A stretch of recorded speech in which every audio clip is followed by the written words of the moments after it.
Si nous devons de ne pas ignorer la réalité religieuse de toute considération gastronomique,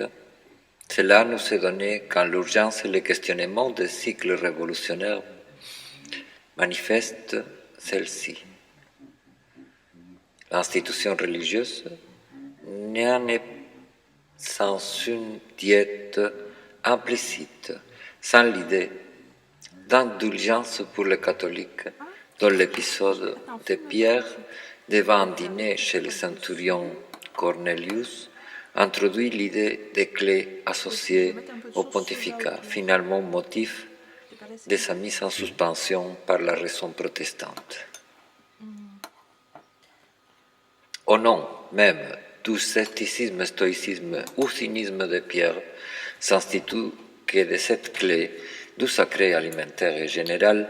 les protestants viendraient demander des copies au clerc, pontife ou toute autorité voulant prescrire des lois aux autres. C'est connu et pourtant ce n'est pas mauvais d'en garder souvenir de ces chemins empruntés. L'anthropologie moderne et postmoderne, qui n'en font qu'une, nous le savons, a pris en étude les façonnements alimentaires de notre structure sociale, mais en même temps, elle a poursuivi le processus de crise.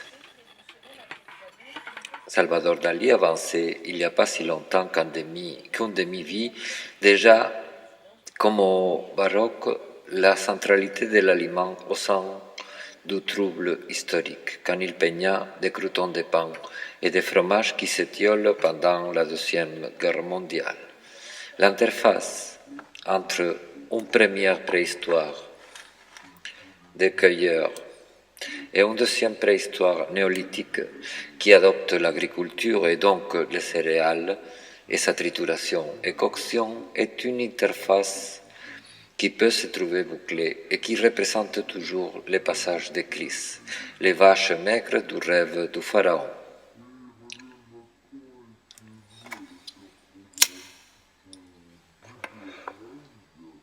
Les haricots rouges, les radis noirs pour mettre frais et râpés sur la boulette chaude, la sauce soja qui incite l'émotion des estrogènes décéphalisants et apaisants et l'invincible fleur des amidons.